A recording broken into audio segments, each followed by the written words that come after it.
And then usually we get enough interaction from the crowd, so that just keeps it lively and going.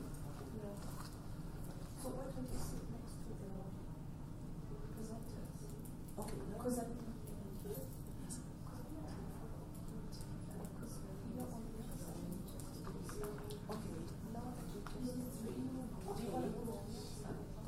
good suggestion. Also, for the birthday. Program that we're launching in college, we call it the HOPE program. Hope for opportunities, prosperity, and prosperity for everyone. Yes, I'm going to introduce you now.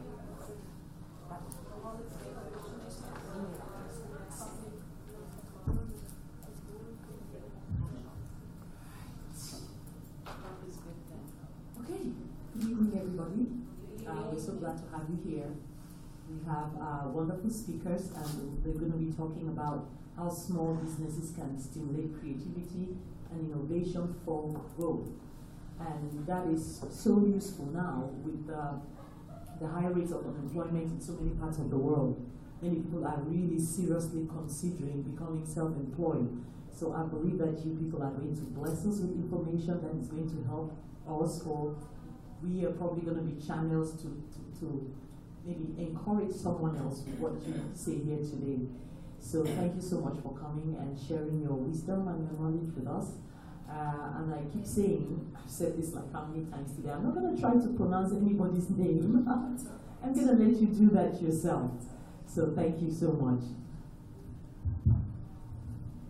Good evening, everyone. Good evening. Good evening. Great. In Kenya we say jambo. Jambo.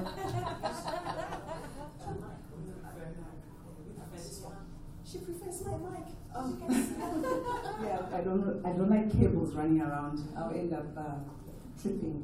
Okay. But anyway, I'm Mellany Msengezi from Zimbabwe. I'm an entrepreneur, meaning that I practice creativity and innovation within a corporate.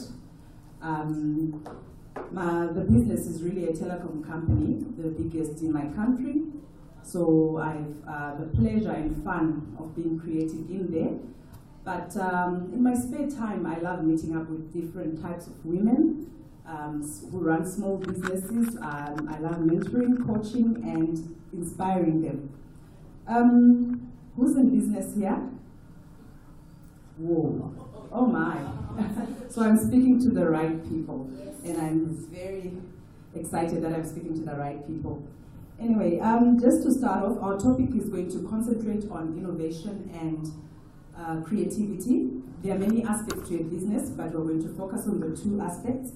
And in terms of growth, most people who start businesses, to an extent, at least maybe 90%, sometimes they actually die within the year. Those who make it, if you look at it, there are many aspects that make it successful. And amongst those things, creativity and innovation is really key. So I'm going to just give you some ideas on how some businesses can actually grow. And there's so many different types of small businesses. We have people who are into designing websites. We have people who are into image consulting. We have people who are into catering, event management. Any small business can become a big business. So wherever you are, just be encouraged that you can actually still grow. So why are we in business? Can someone just answer that? Why did you start your business? I just need maybe 2 people. Why did you start your business? To make a profit. To make a profit? Okay. Financial independence. Financial independence. I love the word financial independence. Financial independence. Create value. To create value for? Yeah, that's it. To create value both for our customers as well as for the firm, for the corporate house. Yeah. So we have so many reasons that we start businesses, and I guess chief amongst those reasons that you have mentioned is being profitable and creating value for ourselves, which is financial independence, and for our customers, which is our social impact, which is brilliant. So I've got great women here who are quite great leaders in that aspect of business. Anyway, the choice is ours really as women to decide to stay where we are in terms of our businesses. It's a decision we make because you're choosing your comfort zone. So it's really up to you to say, I want to stay small with one restaurant in my hometown or wherever you're operating from. Or you could be running a restaurant, and I follow Chef Ramsay on TV. I love the dude. I really enjoy, and he inspires me. You could decide like him to say, you know what, I'll step out of my comfort zone and cross the borders and cross the continents and just be diverse in the various markets. But the point is, he has made a choice to grow. So then, I believe one of the reasons is just the ability to be creative. And creativity, the way I see it, has so many facets, but my best is, how do you replicate yourself? How do you replicate yourself? Are you someone who says, I'm the only one, it was my idea, I'm the founder, no one can cook fish the way I want for my clients, so I'm gonna be here. What is it that causes you not to grow? So in terms of creativity, it's really important. I mean, in terms of growth, it's really important to ask yourself the very hard questions. When you look at the issue of innovation, it's simply improving a product or service so that you create value for your business. And if you go the route of wealth, in terms of expansion, when you go the route of saying what else is innovation, you could say it's creating additional value. So there is need for diverse way of doing things for you to grow.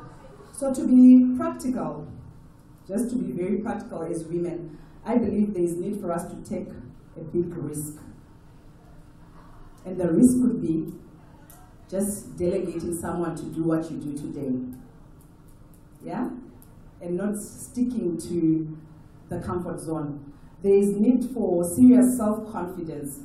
Has anybody ever, I don't know, is there anyone who's into catering? Who just decides today, let me change the recipe this way? That is innovation. You don't know what it could change. Yeah? So there's need for serious self-confidence to say, I'm going to change this, and I'm going to try it, and I'm going to love it. And I'm going to take it out to someone to try that new product. It's already new once you change the spice, right? And then another way is the skills gap. I feel that in terms of innovation, sometimes there's a skills gap that comes in. For instance, with the coming of social media, there are some people who have said they can't be on Twitter. Oh, I don't do that. Or I'm not on Facebook. I can't handle it. WhatsApp groups? No, I'm not going to do that. Am I speaking to someone here? Yeah, but as a small business, you're competing on the global market, and how are you going to engage your customers? How are you going to engage that customer who really likes your service and they want to speak one-on-one with you? Just to give you feedback, or just to give you another idea, or just to feel that Fungai speaks to me and I just will be loyal to her. So, and guess what? I don't want you to email me. I want to be on WhatsApp with you, or I want to follow you on Facebook. But as a woman, if you say I'm not techie, because that's the usual statement, I'm not into technology, as long as I have my laptop and I can email and I can go out.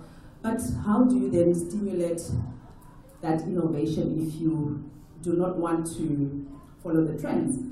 I have someone who I recommended. You don't have to do it yourself. Do you think that, I don't know which personality I could use, or I'm not sure. There are many people right now on social media where you go and see the number of posts, the number of followers, and you're like, this CEO in his busy schedule, does he really have time to do this? But the way it's engaging, you actually feel, wow, he's following, I put a comment, they like it, and you're like, wow. Probably there's somebody behind that desk doing it for them. But the point is they're engaging with their customers. So there are many ways to be creative in your business so that you have that global reach and global impact. I just want to comment in terms of types of creativity. You can actually be very deliberate in being creative. Like I know, in a day you can be so busy, and before you know it's 6 p.m. and you're saying, oh, the day is gone. You have not thought of anything new about your business, what to improve. You've done nothing basically. But you can be deliberate and say every day or every week I've got this 1 hour where I'm going to close my eyes, relax, and start dreaming. I've got small boys. I've got three boys. One is 6, one is 4. So I'll speak about the first 2. They are very curious. So they'll someone will come and say, oh, Mom, why is it I can't fly? I want to fly, right? And you say, but people don't fly. And he says, why? They're like, because they are people. They don't fly. Birds fly. Why? Okay, birds were made that way. That's why they fly. In there, you could pop something like, what if I jump off a building? Or, he's dreaming. And you say, but you can't still fly even if you jump off just like that. You don't have wings. Why? A plane doesn't have wings, does it? It doesn't flap. You're like, it's a plane. There's something called aerodynamics. And, they make you think wider than you can, because they keep asking the why. And as business people, we kind of like don't ask the why question when issues of innovation or creativity come into play. So you think of something, you are the one who gives yourself you block yourself, So when you're dreaming, dream big to say, you know what, I'm in this simple business, but I want to grow global. Before you say, I can't, or anything negative, just relax and say, let me be like a small child. When that I can't comes in, I should ask myself, why? Why can't I be global? Is it about the finance? Why can't I get the finance? So be curious and keep asking the why question, but don't make it block you. So whenever something negative comes, just ask why. Why can't I? So it means you can. You can do anything. Then there's time to be spontaneous. You know that aha moment. When you're thinking and you're like, aha, this is what I think will grow me.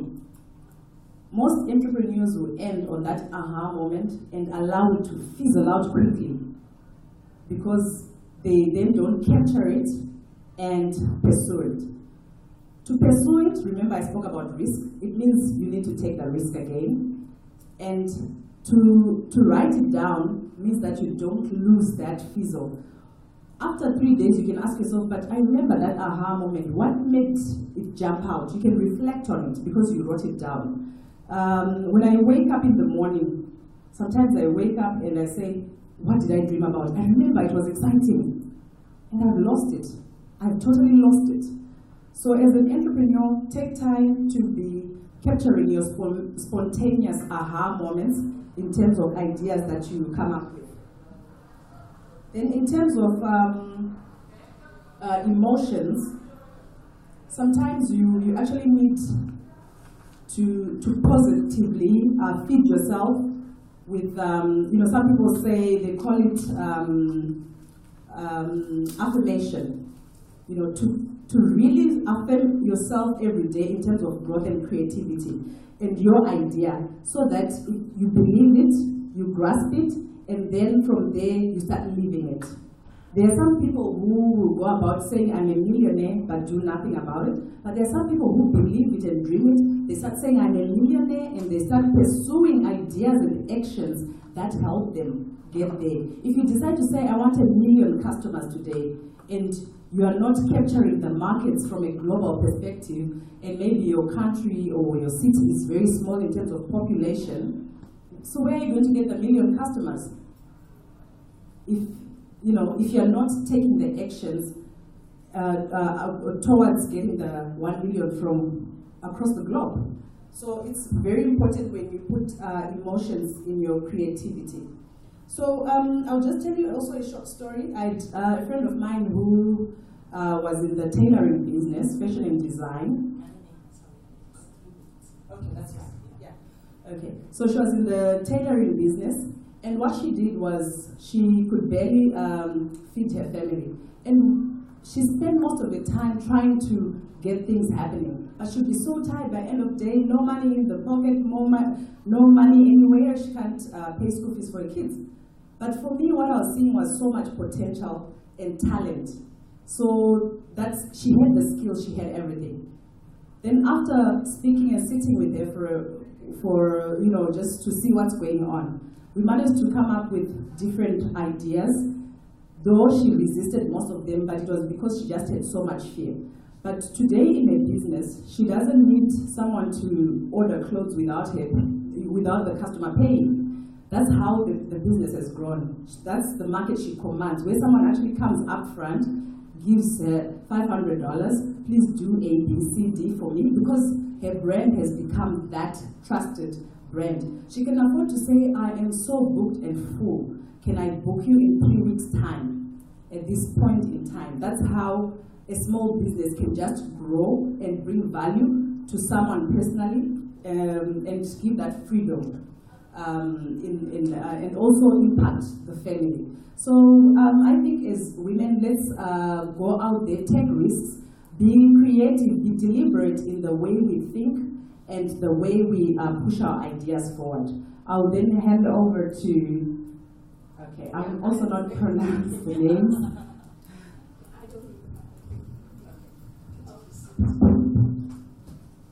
Good evening, everybody.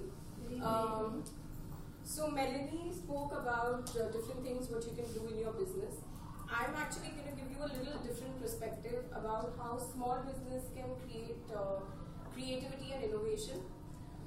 The different perspective is the leverage a small business gives you to innovate.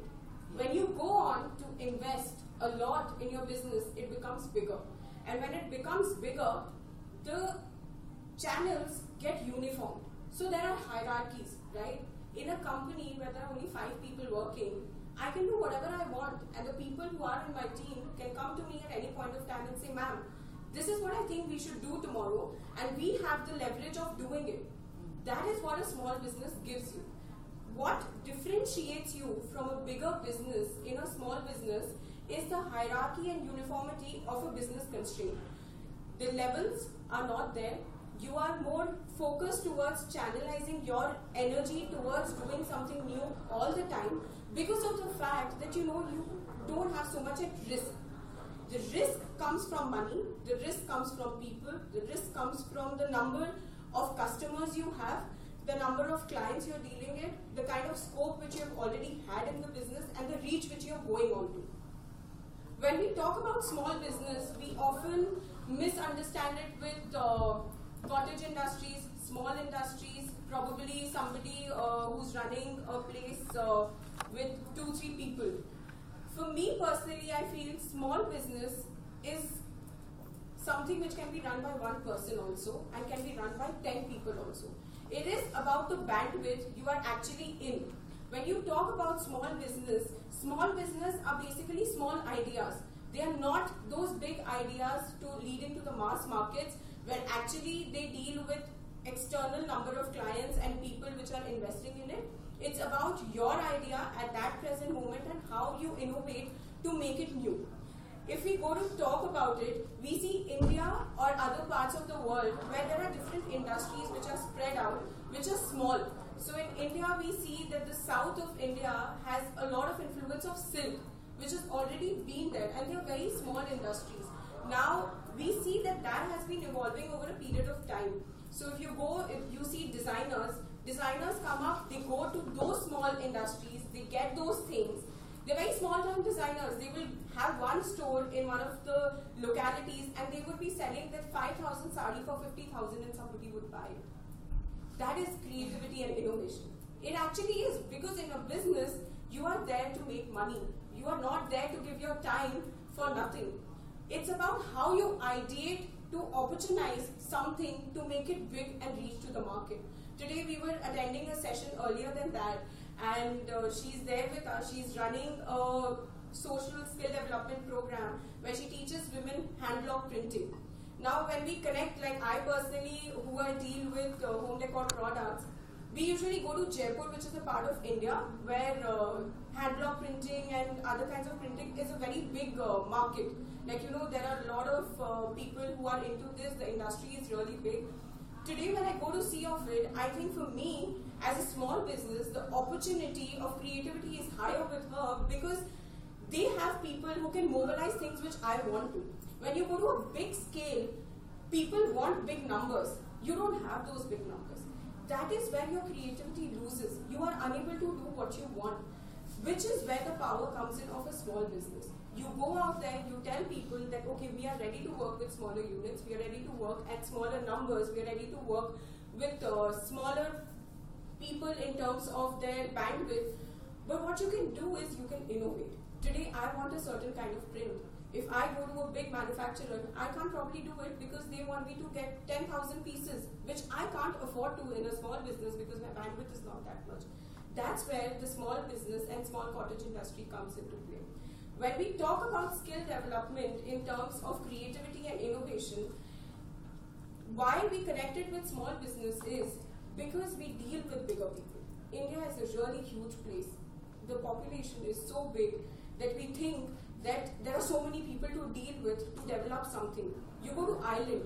Ireland is the wealthiest economy in the world, but they are focusing on everything which is there in terms of technology, in terms of because I've been there and that's very, very true. Yeah, and surprisingly, I don't know how many of you have read about it. The biggest challenge what they were facing 10 years back they were in debts. They were in the highest debts in the world, and today they are the wealthiest economy. Why do you think it is the wealthiest economy? Anybody who hasn't, she's been there. Okay, so I visited Ireland, and one of the reasons we visited was actually not the best demonstrator practice. But for them to get into the success with technology, they established that they had a problem. So they had a problem with quality, they had a problem with low education, but they decided to focus on STEM, so science, technology, maths. And that's why the best institutes in the world for technology are there in Ireland right now, which a lot of people are not aware about because it's not gone. And if you go about it, the best standard of living is there in Ireland. Why? Because they develop the small industries in different sectors where people didn't think that there can be industries which can be developed. And how many people do know about it in India? I know about it because I read it at the Economic Times article, and I went through the article 5 times to get to the numbers that, oh my God, can this happen in a 6-year span? With a country like India, can this happen over 60 years of span was my question. 6 years is what they took because they had X amount of population. We have a Y amount of population, but can we do this in India at this current moment? My perception about it is, yes, we can. The whole idea is that how do you innovate to get your focus into doing something like that? We might not know today that what we are going to do tomorrow to do something like that, but I think that a small idea also at one point of time to create something which is not there in the market incorporates 10 people who are going to work for it. And that is where your innovation and creativity comes into play. We can talk about plans, we can talk about plans failing, we can talk about businesses starting and failing, but we usually don't talk about what the gaps are there. We think that, okay, somebody is making business like money in the apparel segment, so I see designers making an amount of money, so why don't I start my designer label? I can also create, I can make designs, I can hire somebody to do it. The point is not to do that. The point is that that market is already saturated. Do you still want to do that? How do you differentiate yourself? That differentiating factor is what a small business gives you the opportunity to do in terms of rechanging your plans every day. And that's where I think that small businesses, at least in any part of the world, whether it's Italy, whether it's US, whether it's anywhere, it is about the whole vision of doing something extraordinary in your ordinary day. That is all about it, what I think. And I think Mellany spoke a lot about how you can develop skills, how you get that aha moment. I think I get aha moments 20 times in a day. When I'm going in an Uber ride, I daydream a lot and I keep on thinking, oh, I should do this, I should do that too, and I should do X, Y, Z. But that's what it happens, right? It flushes out of your mind. And there's one thing what you come up with in your office, you go there, oh yeah, out of those 10 things, this is what I can do today. And that's what I try to do. Because I think that that's something which is feasible at that point of time. That's something which is going to take lesser money. That's something which I can probably go farther with the kind of resources I have. And that's the advantage I have at that point of time running a small business because I don't have a liability on me. So a fact that you're bootstrapping, the fact that you are limited to resources, the fact that you are taking every small step at a time thinking that somebody's work or somebody's effort is on the line, it's where you try to push yourself to innovate more. And that is what a small business gives you, which I personally feel is happening a lot in India right now because the startup culture is huge. People are trying to innovate every day, companies are going on, they're shutting down. But I like the fact that everybody is very excited about the whole idea and they're more open to the fact that we're ready to take the risk. So we're all taking the plunge. Yes. 3 minutes. Okay, so I think my discussion was up to that. Anybody who is up for any questions or has any comments or wants to share their story can probably do that. And Mellany would sure be a part of that. Yeah. Do we have any questions, anyone? Any questions? No. Any story? Yeah. Sure. So, the whole world is I find a disconnect between the world because the world wants something. I'm also an entrepreneur. Yeah. A food entrepreneur. I'm a food blogger. We work with farmers, etc. But at the same time, we sell their produce. So a lot of it is about branding and it is food styling and getting it out there. That's a gap. That's where I started doing because there was a gap in that segment. And so you were coming to your question. Yeah, but my whole thing is branding, right? I find branding extremely expensive. It is very expensive. It is exorbitant. It is. So how does an entrepreneur actually break that gap? And it's a crowded space with competition, right? Yeah. And you have to give the best presentation for the customer. So I'll tell you what I do. So I run my own home decor brand and I started it 7 months back. So I'm fairly new and I have no background in the home decor industry. But I've always had a liking and the aesthetic for it, and I did my master's in a fashion segment, so of course that worked in terms of that. So when I was making, so we make AOPs, right? We make a year plan that this is the amount of money you're going to spend on X, Y, Z things, and these are the things which you're going to do. When we thought about the marketing or the branding side, we thought that that was the most expensive thing after a human resource, right? Human resource is something which I need every day. Somebody has to be there in my office to do the work. And I was like, I don't want to spend that kind of money on marketing because I want to spend on infrastructure and human resource probably more because those people are doing my daily work. So how do I cut down on the marketing thing? And I'll tell you tips and tricks what I have done personally from my perspective. Because you come from a food industry, it's a very, very competitive segment because there are n number of people doing in that, and so that's the same for any industry. What we started doing is we started promoting things on social media platforms which anybody else does. We started connecting with people who actually were interested in this kind of work. So there are bloggers who do it for free in terms that they are also growing. And at this point of time, for us, any media is good media.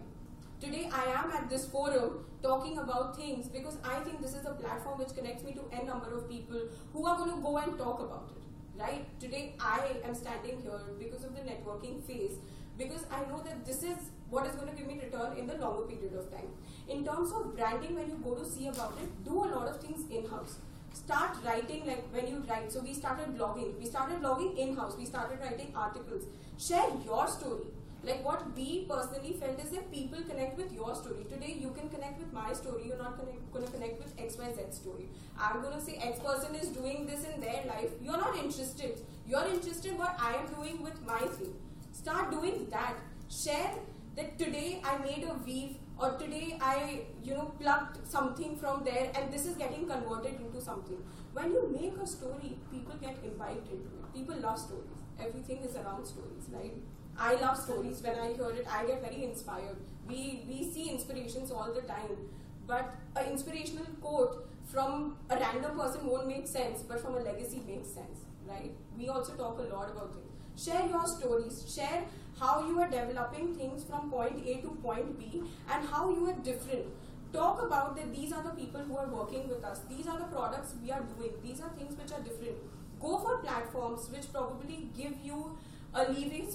Have your X amount, but spend it wisely in terms of, okay, this is going to give me this over a period of time and this is going to give me Y over a period of time. We actually deal with a lot of magazines, so they give us quotations like, okay, we're going to charge 3 lakhs for one article. We don't have that kind of money. So we just tell them that, we can do a collaboration. We can probably give you out something or do a contest or a giveaway or whatever it is. And out of 10, 3 work. That 3 also working for me is big because I can't afford to spend on one also. So it's about trial and error. Like for branding, at least for digital marketing, for branding, because in a small business you're restricted with funds. Of course, we do a lot of things which come handy, whatever we try to do. But over a period of time, what you can also do is look into collaborating with somebody who can do a certain part of marketing for you, which you think is the most valuable for your company. Like for us, digital really makes sense because it reaches out to a lot of people since we're going to be an online firm. For you, it might be different, but invest in that. Take a small budget, invest in that, and try to do a lot by yourself. I'm almost done with this. Yeah.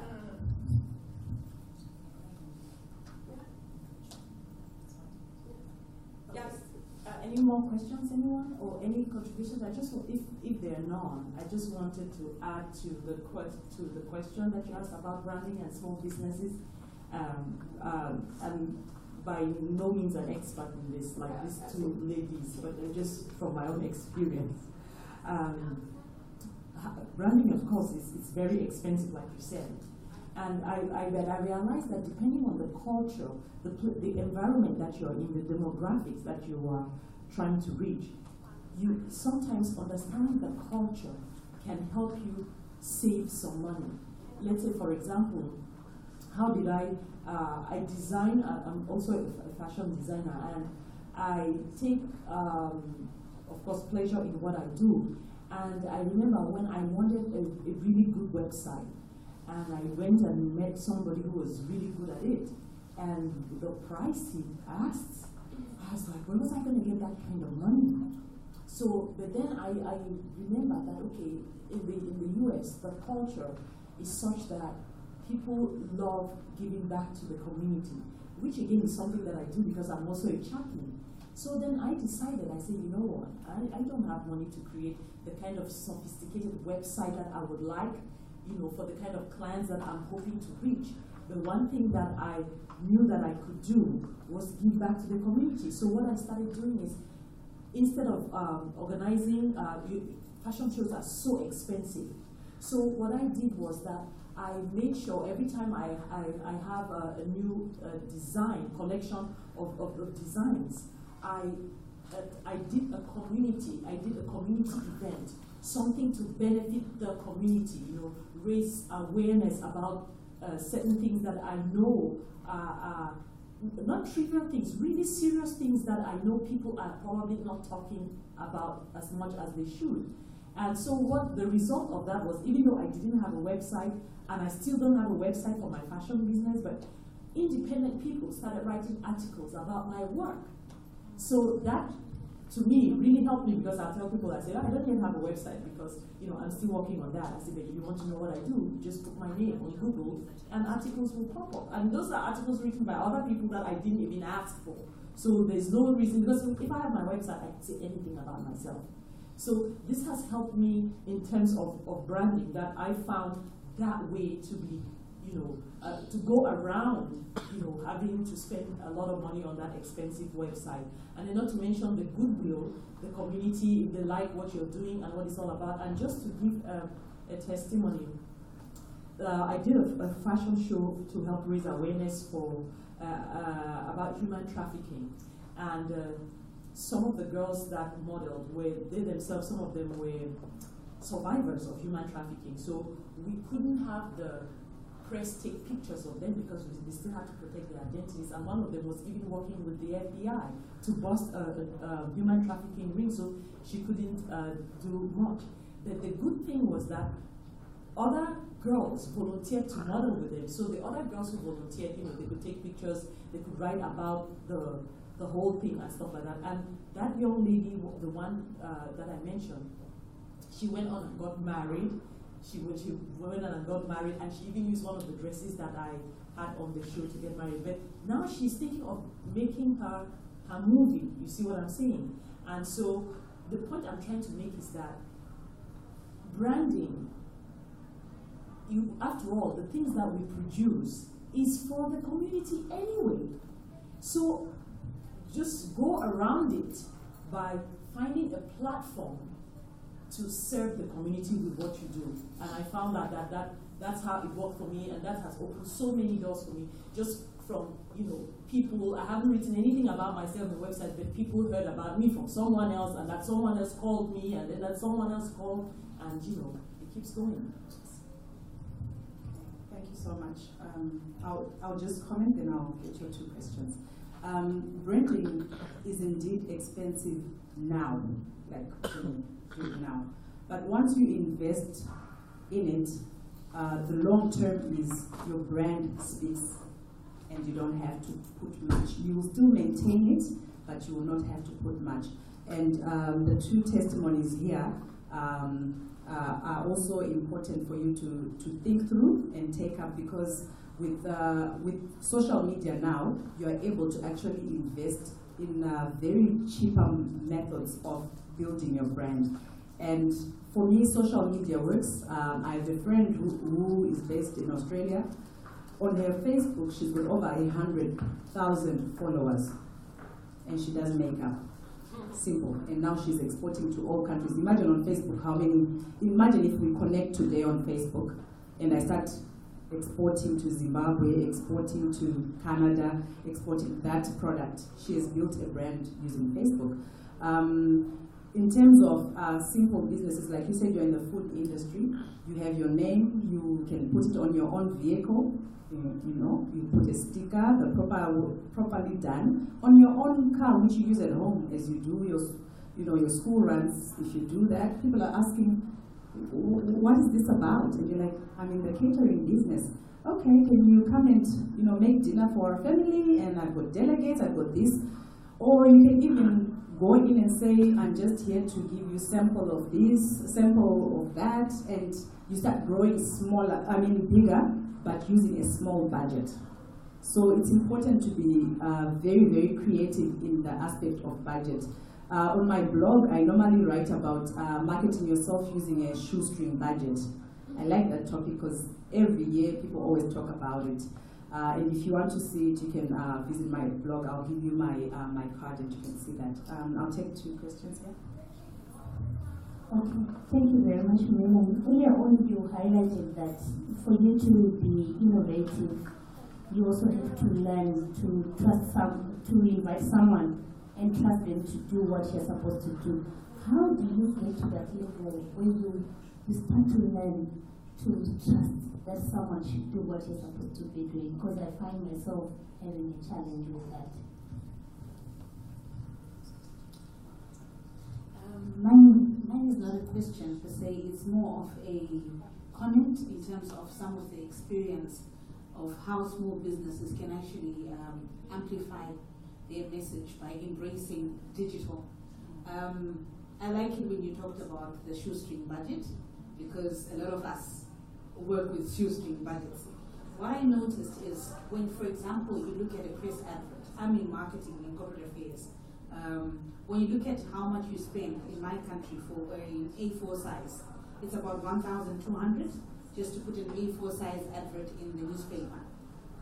If I take the same 1,200 and I boost adverts on Facebook, one, I can actually see my reach instantly.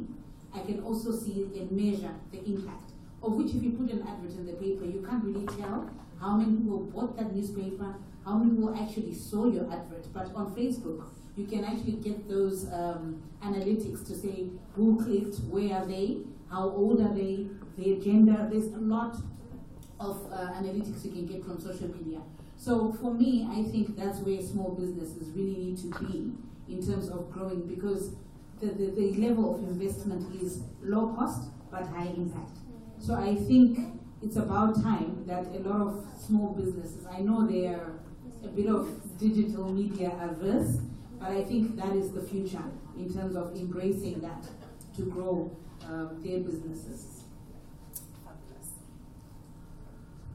Okay, Funga, I'm going to answer slightly, but I'm going to give it to her.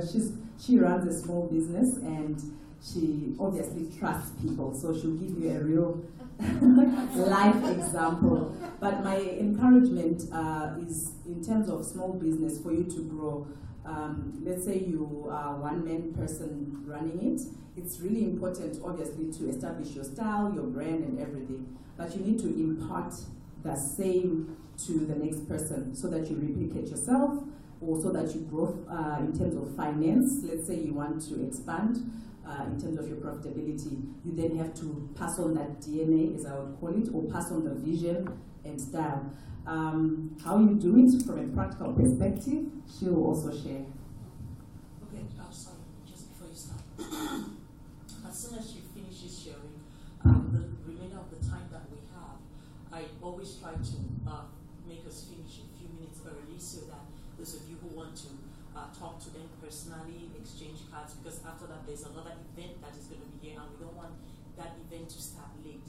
So you have about 2 or 3 minutes to answer, and then we will almost be done here, and you can feel free to hang up and socialize and network and stuff. Okay. Yes.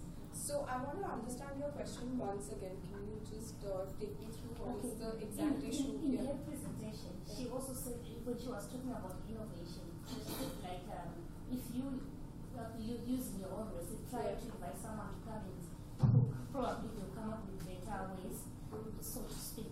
So I'm at a point where it's attractive to me. That message is just like, but how do you start to train yourself to trust someone?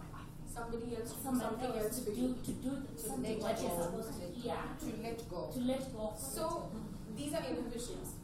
They are there in your mind personally, and they go over a period of time. So there's inhibition in everything. It is basically a personality trait that you inhibit about something, because I've seen people who put in trust in things which don't work out, and they keep on putting trust on things throughout their life.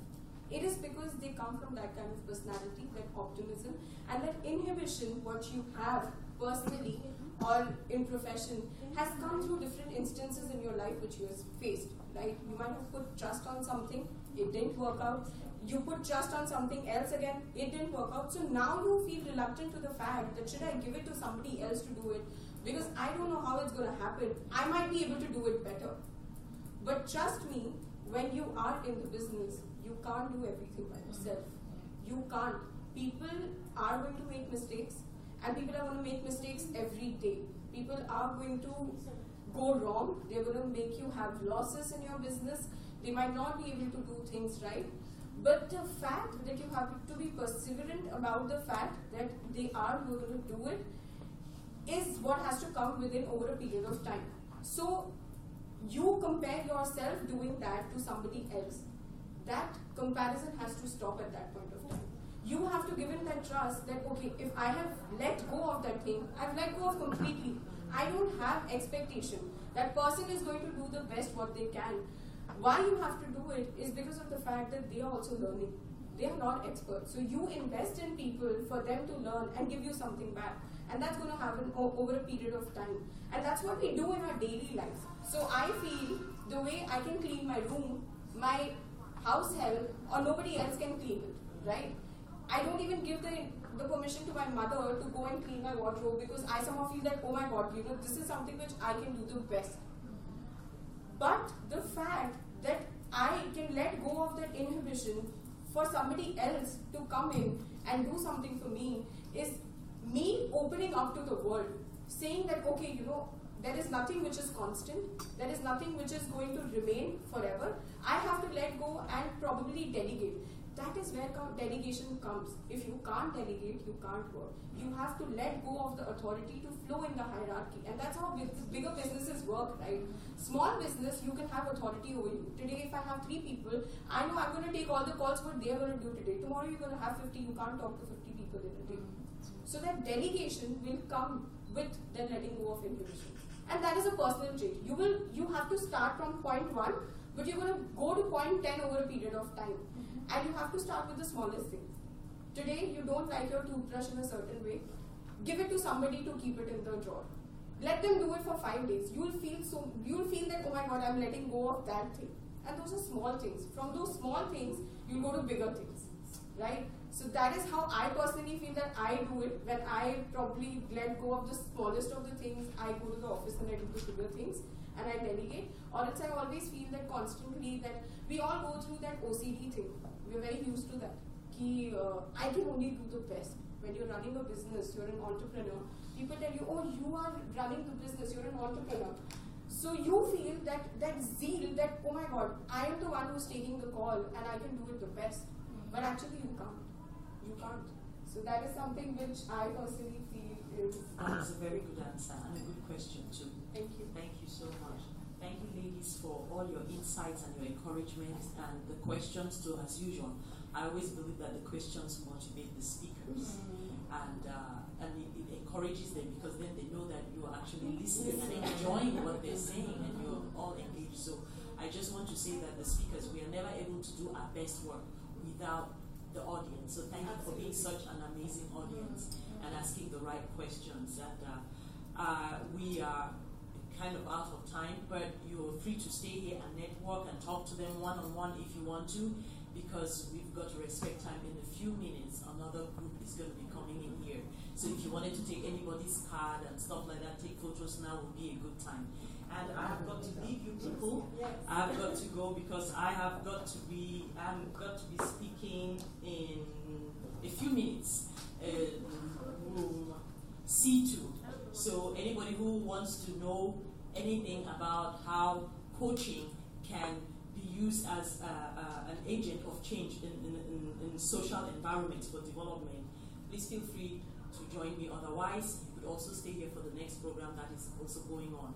So thank you so much for your time, for your patience, for just being understanding and being a great audience. And thank you for giving me an opportunity to serve you. Thank you.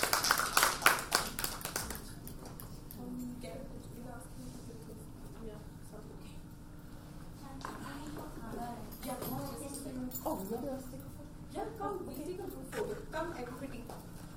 No, just take one quickly, and then so I can go. So she needs to dash out. I need to dash out. Thank you. Stay.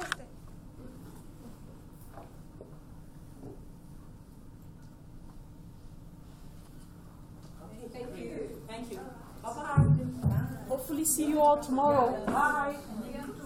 Yes, group photo is fine. What's sound? Eh? Oh yeah, I think we'll take a group photo. Come. I can also give them. Take a selfie. Yes. A groupie. Yes. Are you taking a picture with that? Oh, yes, I wanted it. Oh, Come. Who else? You have to see that you fit in yourself. Yeah. All of them? Yes.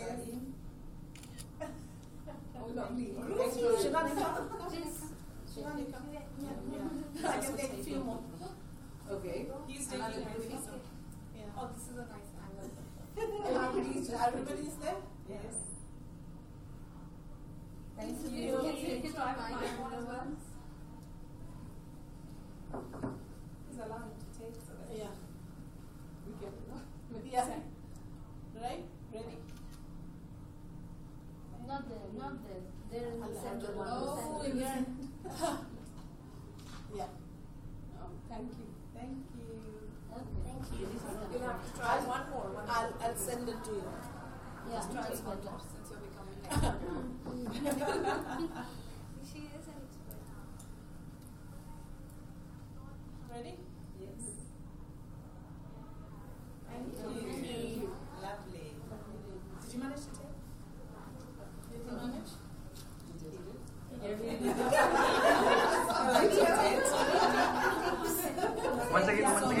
One second, one more.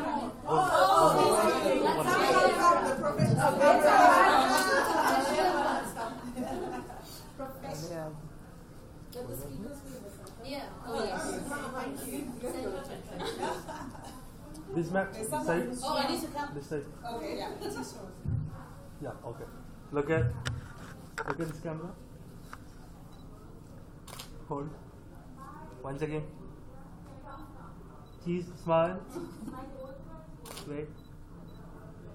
Done. Thank you. Thank Okay. you. Welcome. Thank you. Hi.